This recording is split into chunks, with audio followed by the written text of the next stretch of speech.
Okay, so this right here is the characters of MidSummers and what their purpose is. So we're going to be saying it because F typing. So, first things first, we got Theseus. Theseus is the king. Theseus is the ruler of Athens. Very upper class. Theseus is the character which every other character strives to be like. Every single character in reality strives to be like Theseus. Theseus, upper class, power, authority, speaks with a very, very, very, very verse tone. A very verse tone. Then there's Hippolyta. Theseus and Hippolyta. Hippolyta is Theseus's girlfriend, about to be wife. And them two just done the freaky before the scene's just begun. Now, Hippolyta is also upper class, but not as upper class as Theseus, because Hippolyta is actually a female. And it's actually a female, but because Hippolyta is female, her upper class status is not as high as in this society men were viewed as higher as women. Hence why the ruler of Athens is actually a king. Now, in hindsight, Theseus can be a female. However, throughout most of MidSummers, Theseus is seen as a male. Now, Hippolyta's role in the whole of MidSummers isn't really anything. She's just Theseus' girlfriend. Now, the fairies. There is Oberon, the king of the fairies. Oberon is a jealous character throughout the play. However, he's very power hungry and he uses his power to his advantage to make things right. Oberon hates being tampered with. He absolutely despises it. And when Titania falls in love with Bottom, he gets fuming. Oberon, there's the king of the fairies. There's Puck. Puck is the messenger. Puck is Oberon's assistant, but Puck is a little cheeky. And because Puck is very cheeky, we can see that he makes Oberon very, very angry. Puck is the main character of MidSummers. MidSummers cannot happen without Puck. Puck is the main protagonist, I would say, in MidSummers. Now, what else is there? So, but if it wasn't for Puck, MidSummers would not happen, because Puck is the main cause for all of the chaos that happens in MidSummers, okay? Now, what else? There is Titania. Titania is the queen of the fairies, so Oberon's wife. And Titania has kidnapped an Indian boy. Oberon begs Titania, give me the Indian boy. However, Titania refuses outright, causing Oberon to go fuming and cast a spell on Titania. And that spell is whoever she lays her eyes on, she falls in love with. However, she lays her eyes on Bottom, not Oberon. Bottom is the main protagonist in the mechanicals. Now, Bottom isn't seen as a main character, but he is a main character. Bottom is such a jokester. Bottom's like, I am big. I am strong. Bottom is very big for his boots. However, because he's so big for his boots, it's what makes him one of the biggest biggest mechanicals. So out of the mechanicals, there is Bottom, there's Quince, there's Flute, there's Snug, and there's Snout, okay? Snug and Snout are like a duo together. Those two play the Wall and the Lion, and both of them don't really say much. They don't have much of a character. Their characters are essentially just being the mechanicals and just doing what they got to do.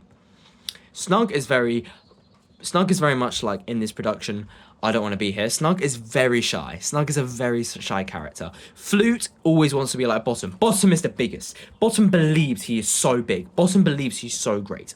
Bottom believes he's number one. He's the best actor ever. He can be everything. He's got such a big ego. He's so big. He's so panto. He is the biggest character in the mechanicals, both on paper, in the show, and as we can see in the script. And then there's Quince. Quince is trying to set up the whole performance. Quince is the mechanical that is trying to make the mechanicals go together. Quince tries to make the performance happen. That is Quince's role. Onwards to the lovers, the main four. There is Lysander, there is Hermia, Helena, and Demetrius. Lysander, a very, very respected character, I would say. He loves Hermia. He loves her and strives to have her love no matter what.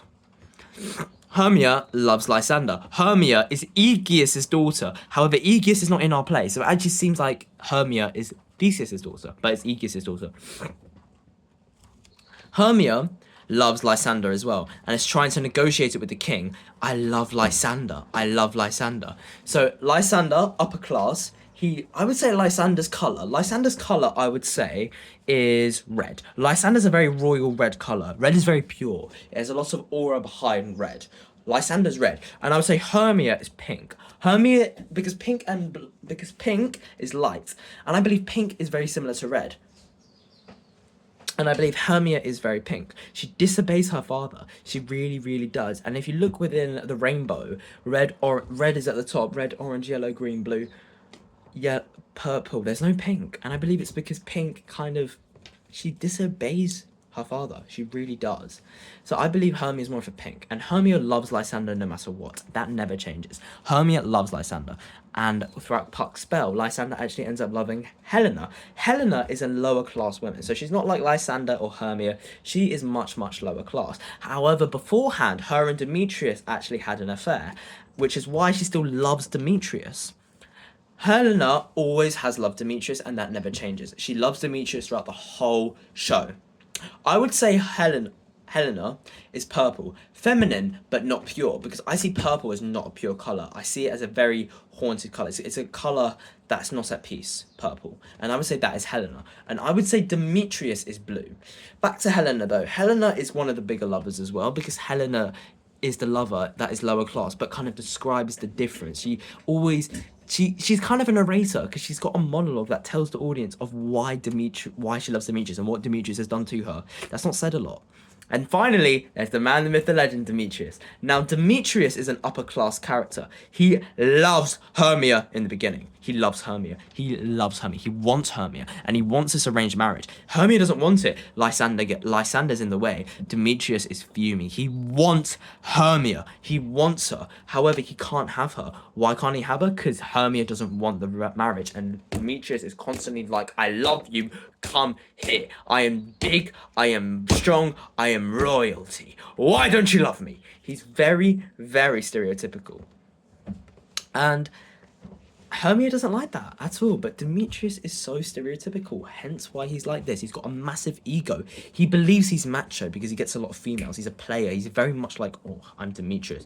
And I would say Demetrius is blue because Demetrius deep down is jealous of Lysander. Demetrius wants to be like Lysander. Lysander doesn't have any resentment towards Demetrius, but Demetrius hates Lysander. And that is why I would say Demetrius is blue, because blue has always wanted to be like red, but red has always been superior.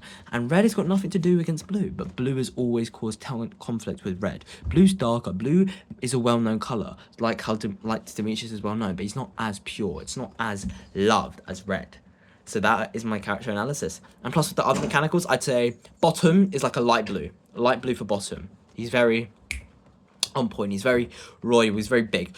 Flute, I would say, is a grey. Flute tries to be big, because Flute's whole purpose is to try and be big. Flute tries to be like bottom, and he just can't. And especially when he's got to play Thisbe, he's more effed over. So I say Flute is like a grey. Snug and Snout, I would say black and white. Both of them, black and white. Snug is white, Snout is black. Quince, I would say, is gold. Gold is Quince, because Quince is trying to keep them together, and Quince is very respective. Quince is a very respective character. I would say gold. Oberon, I would say, is green. Puck, I would say, is purple and green, and I'd say Titania is purple. The reason why Titania is more like a magenta, because Titania is lighter. Titania doesn't have resentment. She just wants to rebel against Oberon.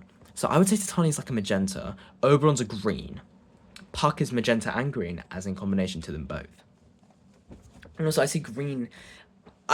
Furthermore on Oberon, dark green, because I see dark green as a very powerful colour. It is such a powerful colour. That's what I would describe for Oberon, me personally. And then that's it, really. That's everything. So we're going to see. That's the characters of MidSummers.